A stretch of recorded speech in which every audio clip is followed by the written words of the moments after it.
Right, good afternoon, guys and girls. I just want to give you some tips about how to do your presentation when you're going into the colleges to talk to apprentices. For your benefit, what we do in Scotland, we've got a pack made up beforehand. We contact the colleges, we speak to the tutors, and we agree mutual agreeable dates and times, and then we get the class numbers, and sometimes we ask the college tutors if they'll give us the names of the apprentices that are in college at that particular day. Some colleges are really good at it, some are no. Basically that's what you're looking for when you get in before an apprentice visit. This is really helpful. Obviously it gives you the name and employer, and the reason why it's helpful is we can identify some of the companies where we have union membership. So when you're talking to the apprentices in the college, and after they've done the sign-in sheet, you can actually turn around and say to them before you do your presentation, oh, for instance here, Arthur Mackay, we have union members in there, we have reps, etc, blah blah blah. So that's really helpful if you can get that. When I start my presentation, before I start my presentation, I have a sign-in sheet.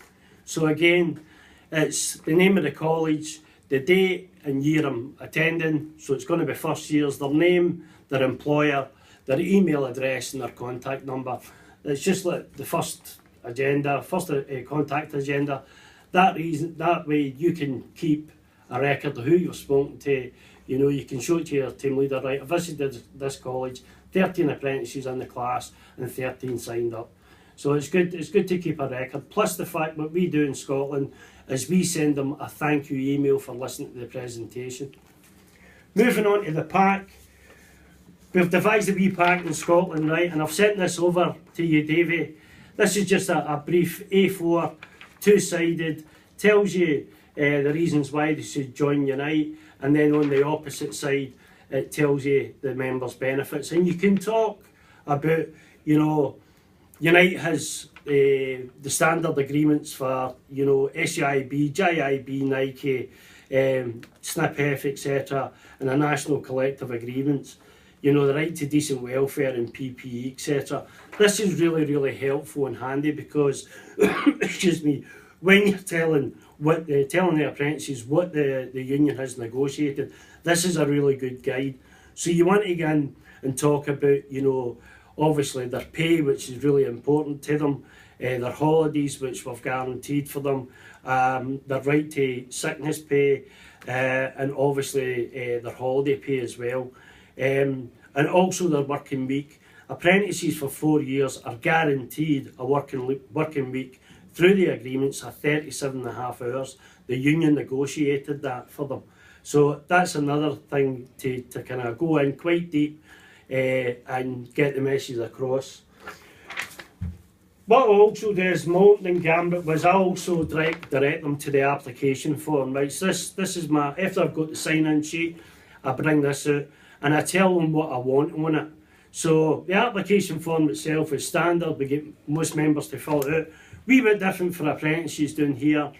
Under their work address and their employer, they should be ticking on a certified apprenticeship year 1, because obviously it's a bit cheaper than the normal union member joining up. Now, one of the things that I do, I use a visual for when I'm presenting this, because I ask them a question, how much do you think it's going to cost to join the union? And they all say, oh, £2 a week, £3 a week, £4 a week. I've got a can of Coca-Cola here. It's got 65 pence on it. It's a good visual. And you say to them, this is how much it costs to join the union a week. 65 pence, £279 a month.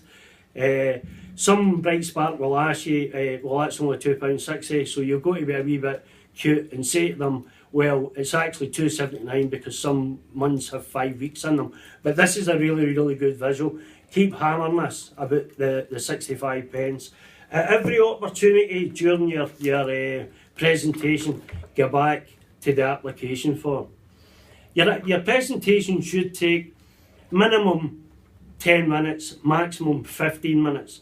What you're trying to do though is seal the deal. Seal the deal, get them to complete the application form, get them to do it there and then.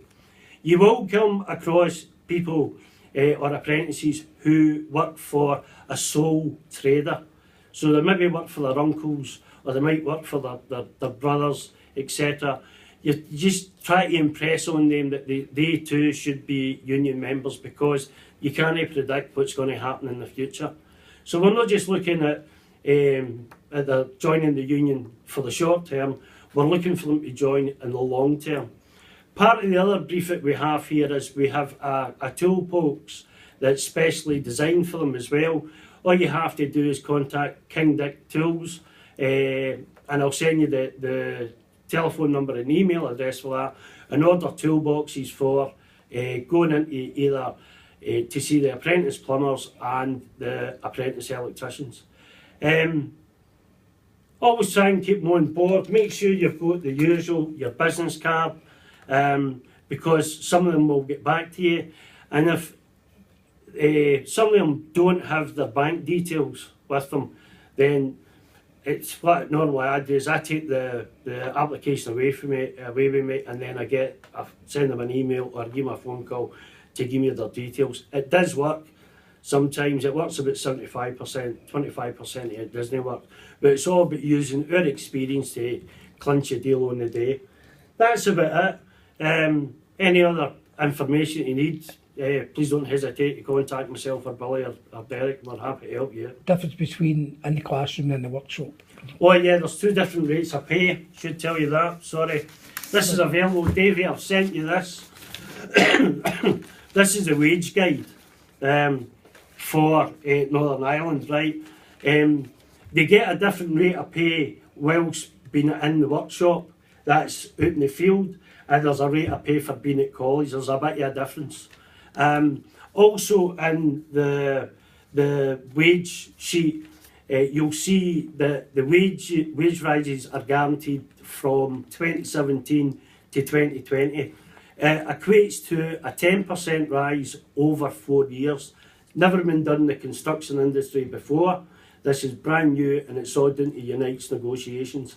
Also, when you're doing the presentation, difference between in the workshop and the presentation in the classroom with the health and safety. Yeah, it's a really good point. There'll be two scenarios that you might have as well when you're doing your presentations. You'll be in the classroom where it's a normal setup if you've been at school before. However, it's a bit different when you're in the workshop. Workshops are an ideal opportunity because the workshops have health and safety posters all around the room. So again, you're going to use your health and safety posters as a guide, asking them, who do you think put them there? Was it the college, was it the unions, or was it, the employers? And the answer is, it was the colleges and the union. The trade union fought to get health and safety.